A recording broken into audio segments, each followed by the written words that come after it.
कैसे हैं भाई आप सभी लोग? क्या हाल चाल है भाई सभी के? चलिए जी, स्टार्ट करते हैं भाई आज का हमारा ये सेशन, द 10 मिनट शो। आज का हमारा पहला क्वेश्चन क्या रहेगा भाई? फर्स्ट क्वेश्चन फर्स्ट क्वेश्चन है हमारा आज का, बियर विद। क्या मतलब होता है भाई बियर विद का? देखो, बियर विद का मतलब होता है जब आप कोई बुरे समय में सहनशीलता बना के रखते हैं, तो इसे कहते हैं बियर विद। यानी कि टू बी पेशेंट विद या टॉलरेट, सहन करना या सहनशीलता बनाए रखना।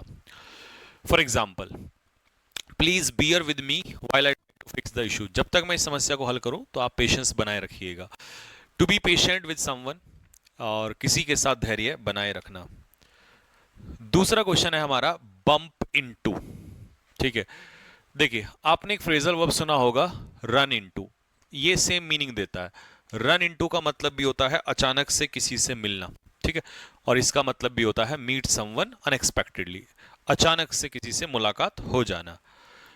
तो मीनिंग सेंटेंस दिया है ना, अचानक से मुलाकात हो जाना। I bumped into an old friend at the railway station yesterday. मैं अचानक से अपने दोस्त से मिला।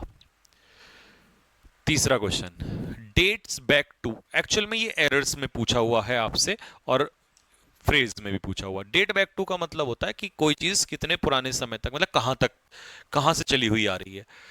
तो जैसे इसमें एग्जांपल में दे दिया, they have existed since the Roman empire. मतलब वो चीज जो है रोमन एम्पायर से एग्जिस्ट करती है। तो पूछा कि इस मीनिंग के लिए कौन सा सेंटेंस सही है, तो यही सही है।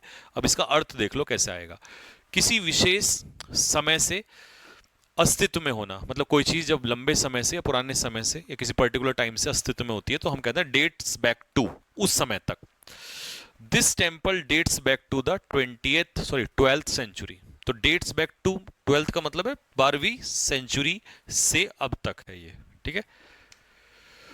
डिस्पोज ऑफ, देखो भाई डिस्पोज ऑफ का मतलब, ये तो बहुत ज्यादा, ये एरर्स में भी आता है, फिलअप्स में भी आता है, पेपर में डबल एफ कर देगा। तो ये याद रखना, डिस्पोज ऑफ का मतलब होता है किसी चीज से छुटकारा पाना। या तो कोई जैसे सामान है उसको फेंक देना, या जैसे कचरा है उसको डिस्पोज ऑफ मतलब डंप कर देना, तो ये कहलाता है डिस्पोज ऑफ। तो इसका जो सही उत्तर है वो क्या कहलाएगा, गेट रिड। पास्ट में गॉट कर दिया बस। तो गेट रिड ऑफ का मतलब होता है छुटकारा पाना किसी चीज। जैसे you should dispose of this phone, तुम्हें इस फोन को अब बेच देना चाहिए, मतलब अब इसको पुराना हो गया होगा मान लो, तो बोल रहा कि अब इससे छुटकारा पा लो, इसे फेंक दो या बेच दो इसको, ठीक। इंटरेस्ट विद, इंटरेस्ट विद का मतलब क्या होता है, जब हम किसी को कोई जिम्मेदारी सौंपते हैं तो इसे कहते हैं मेरे भाई इंटरेस्ट विद। यानी कि he was made responsible for the keys. तो कहा है कि इस मीनिंग के लिए कौन सा सेंटेंस सही बैठ रहा है, तो यही है, जब हम किसी चीज की जिम्मेदारी किसी को देते हैं तो इसे कहते हैं एंट्रस्ट विद। किसी को किसी कार्य या कीमती चीज की जिम्मेदारी सौंपना, ठीक है। She was entrusted with the responsibility of handling confidential documents. तो वो जो कॉन्फिडेंशियल, वो जो सीक्रेट पेपर्स थे, डॉक्यूमेंट्स थे, उसकी जिम्मेदारी जो है उसको सौंप दी गई, ठीक है भाई। चलो अगले क्वेश्चन पे आते हैं। एम्बार्क ऑन, देखो एम्बार्क ऑन का मतलब होता है किसी कार्य की शुरुआत करना, मतलब जैसे बिजनेस की स्टार्टिंग करना है ना। तो दे बिगेन अ न्यू स्ट्रेटजी, तो मीनिंग होना चाहिए शुरुआत करना किसी चीज की। तो अगर हम इसे ऑप्शन से ढूंढेंगे, मतलब सॉरी ऑप्शन से कह रहा हूं, यहां से देखेंगे, तो किसी नए महत्वपूर्ण कार्य, किसी योजना की शुरुआत करना। She embarked on a career in medicine, यानी कि उसने मेडिसिन में अपना करियर स्टार्ट किया, यानी कि मेडिकल में अपना करियर स्टार्ट किया आफ्टर कंप्लीटिंग हर डिग्री, अपनी डिग्री पूरा करने के बाद। फॉल ऑन किस सेंटेंस में हमें सही मीनिंग दे रहा है, पॉज करके इसका आंसर बताइए कि कौन सा सेंटेंस इसमें हमें फॉल ऑन का सही इस्तेमाल दिखा रहा है, ठीक है बताइए जरा। तो इसका सही उत्तर है भाई C, the bandits attacked. Fall on का मतलब होता है किसी पर अचानक से हमला करना, ठीक है, अचानक से जोरदार हमला करना। ऑन द हर्ड, ठीक है, तो वो झुंड था उस पर उन्होंने, भेड़ियों ने क्या किया, अचानक से हमला किया। नेक्स्ट, फेरेट आउट, किस सेंटेंस में ये सही निकल रहा है, देखो जब हम किसी चीज की सर्च करते हैं, खोज करते हैं किसी हिडन चीज की, तो उसे कहते हैं फेरट आउट करना। तो she found the hidden secret files, ठीक है, उसने वो फाइल जो है पाई, मतलब सर्च की होंगी उसने। किसी छिपी हुई चीज या व्यक्ति या जानकारी को ढूंढ निकालना, तो इसे कहते हैं ferret out, to search for and find something, किसी चीज की खोज करना और उसको ढूंढ निकालना। फ्रिटर अवे, फ्रिटर अवे का मतलब होता है, मतलब पूछ रहा कि कौन से सेंटेंस में इसको सही यूज किया गया है। आप बताइए पॉज करके वीडियो को कि कौन से ऑप्शन में इसका जो है सही इस्तेमाल किया गया है फ्रिटर अवे का। देखो फ्रिटर अवे का मेरे भाई मतलब होता है कि जब आप अपना समय वेस्ट करते हो, व्यर्थ करते हो, ठीक है, अनइंपॉर्टेंट चीजों पे, तो इसे कहते हैं फ्रिटर अवे कर देना। फॉर एग्जाम्पल, थोड़ा थोड़ा करके समय, पैसा या ऊर्जा को बेकार या व्यर्थ करना, ठीक है। तो वेस्ट वही हो गया, waste time, waste money, waste energy on unimportant things, ठीक है। गूफ अप, देखो इसका क्या मतलब होगा। गूफ अप का मतलब होता है, इसको ना ऐसे ले लो गूफ अप को, जैसे हम कोई सिली मिस्टेक कर देते हैं और उस सिली मिस्टेक से अपनी जो चीजें हैं उन्हें खराब करते हैं, तो इसे कहते हैं गूफ अप। तो कह रहा है मैंने एक गलती की और मेरा इंटरव्यू से क्या हो गया, खराब हो गया। तो गूफ अप का मतलब होता है कोई मूर्खतापूर्ण या लापरवाही भरा काम करना, ठीक है। He goofed up the entire presentation by skipping the most important slide. तो मान लो कोई आदमी प्रेजेंटेशन दिखा रहा है मीटिंग में और जो मेन इंपॉर्टेंट फाइल थी उसको हटा दी वहां से, या उसने नहीं दिखा पाया, तो ये क्या हुआ, सिली मिस्टेक हुआ, ठीक है। तो इससे सारी चीजें क्या हो जाती हैं, स्पॉइल हो जाती हैं। तो इसका मेन जो मीनिंग है वो है to make a silly mistake, ठीक है, कोई गलती करना। हैंड इन, भाई ये भी बहुत इंपॉर्टेंट, ये भी बहुत इंपॉर्टेंट है। ये हैंड इन का मतलब होता है जैसे हम अपने स्कूल कॉलेज में ना फाइल जमा करते तो उसे कहते हैं सबमिट करना, अपना असाइनमेंट्स को, डॉक्यूमेंट्स को किसी व्यक्ति को ऑफिशियली जमा कर देना, ठीक है। किसी अधिकारी या जिम्मेदार व्यक्ति को कुछ सौंपना या जमा करना। She handed in her resignation letter to the manager, manager को उसने अपना जो पत्र है, रेजिग्नेशन लेटर है, उसको सबमिट कर दिया, ठीक है, सौंप दिया। हेड फॉर, चलिए जी, तो बस यही रखते हैं, ये आपका आज का होमवर्क का क्वेश्चन है। अब होमवर्क में मुझे कल आपने भेजा था कि 4 फ्रेजल वर्ब हो चुके हैं हमारे होमवर्क के, ठीक है, 4, और ये 5वां हो जाएगा। तो फिर नेक्स्ट वीडियो में इसके सारे हम लोग होमवर्क वाले उड़ा देंगे, ठीक है।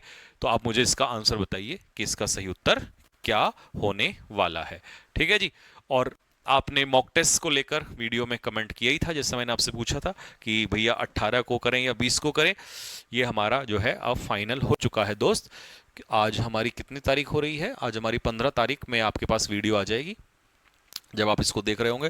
तो अब हमने डिसाइड किया है कि 15, 16, 17 और 18, तो हमने इसको 18 तारीख से अमली जामा पहनाना कोशिश किया है कि हम स्टार्ट कर देंगे 18th ऑफ जुलाई से, ठीक है, 18th ऑफ जुलाई। अब देखिए सबसे अच्छी चीज़ है ना, मुझे आपसे जब आपका सपोर्ट मिलता है, आपके विचार मिलते हैं, तो और अच्छा लगता है और फिर चीज़ें आसान हो जाती हैं, ठीक है। क्योंकि आखिरकार सिलेक्शन आप ही ने लेना है, मैं तो सब कुछ आप ही के लिए कर रहा हूँ मेहनत, ठीक है। तो 18 जुलाई से हमने डन किया है। अब इसमें एक चीज़ और है, आप मुझे ये बताइएगा कि भाई जैसे हम इसको स्टार्ट कर रहे हैं, तो एक तो मेरे पास टाइम है 8 बजे का, 8 PM का, ठीक है, क्योंकि मैं इसे लाइव स्टार्ट कराऊंगा। मैं चाहता हूं कि बच्चा एक बार आए और आधे घंटे में करके और डाउट्स करके खत्म कर दे अपना मॉक टेस्ट, ठीक है। तो 8 PM पे एक हमारा टाइम बचा हुआ है, ठीक है, क्योंकि मेरी 9 से 10 ऑलरेडी क्लास होती है, तो और 10 के बाद मैं जाऊंगा तो मुझे ऐसा लगता है कि उसका कोई फायदा नहीं होगा, ठीक है। या तो हमारा 8 बजे का एक टाइम है, 4 बजे आपका रीजनिंग का स्टार्ट हो रहा है, 5 बजे शायद आप, 5 या 4 पे मतलब ऑक्यूपाइड है, ठीक है। तो हमारे पास मेरे हिसाब से मुझे लगता है वहाँ तो टाइम नहीं होगा। तो और 7 बजे आपकी रैंकर सीरीज की क्लास चल ही रही है, ठीक है। तो एक तो 8 बजे का टाइम है और दूसरा टाइम है फिर आपका 3 बजे का, यानी कि 3 PM का टाइम होगा, या फिर ये है टाइम आपके पास, ठीक है। तो 2 टाइम हमारे पास हैं। आप चाहें तो इनमें से कोई समय भी कर सकते हैं। 3 बजे करेंगे तो 3 बजे जो है नवीन सर की क्लास तो 3 बजे तक वैसे हो जाती है, तो आप चाहें तो 3 बजे भी ले सकते हैं और चाहें तो इसको 8 बजे भी कर सकते हैं, ठीक है। इन दोनों में से हम कोई एक टाइमिंग जो है रख सकते हैं, ठीक है, मॉक टेस्ट का। क्योंकि अगर मान लो मैं ये कहूँ कि 10 बजे हम करते हैं, तो आपको नहीं लगता 10 बजे थोड़ा सा लेट हो जाएगा, है ना। तो चलिए आप मुझे बताइएगा किस टाइम में हम लोग रखें इसको, क्योंकि 11 बजे तो हमारा अभी चल रहा है, अगर हेल वीक भी खत्म होगा तो चल के T20 सीरीज स्टार्ट हो जाएगी। तो अब तो हम वो भी नहीं कह सकते कि चलो 11 बजे मैं आपको करा दूं, है ना। या मैं कुछ और सोचूं आपके हिसाब पर, 8 बजे अगर मैं सुबह मॉर्निंग में सोचूंगा भी तो सर की क्लास चल रही है, केमिस्ट्री चल रही है वहाँ पे, 8 से 9, है ना। अब ये मत कहना 9 से 9:30 ले लो, फिर 11 बजे वो भी होता है, पर 9 बजे राहुल तेवतिया सर की भी क्लास होती है। 10 से 11? यादव जी भांग वांग तो नहीं पी रखी? 11 बजे फिर क्लास भी होती है, तुरंत क्लास से आएंगे फिर दोबारा क्लास में, वो सही नहीं है ना। तो 9 तो चल जाता। चलिए यार, सजेशन दीजिएगा, आप विद्वान लोग बैठे हुए हैं, है ना। आप भले ही खुद को ना मानते हो, ठीक है, आप तो खुद को गोबर गणेश मानते हैं, लेकिन मैं आपको बहुत विद्वान मानता हूँ, ठीक है। चाणक्य के बाद मैं आप ही को समझता हूँ कि विद्वान लोग हैं, ठीक है।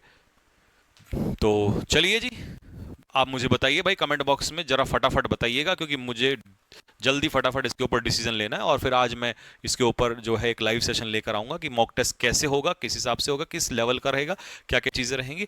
तो आप मुझे फटाफट कमेंट बॉक्स में बता दीजिएगा कि किस हिसाब से करें, ठीक है। क्योंकि इस चीज़ को ये और समस्या आप सॉल्व कर दीजिएगा मेरी, फिर उसके बाद हम लोग स्टार्ट करते हैं, ठीक है। तो चलिए मिलते हैं आपसे नेक्स्ट क्लास में, तब तक के लिए सभी को जय हिंद।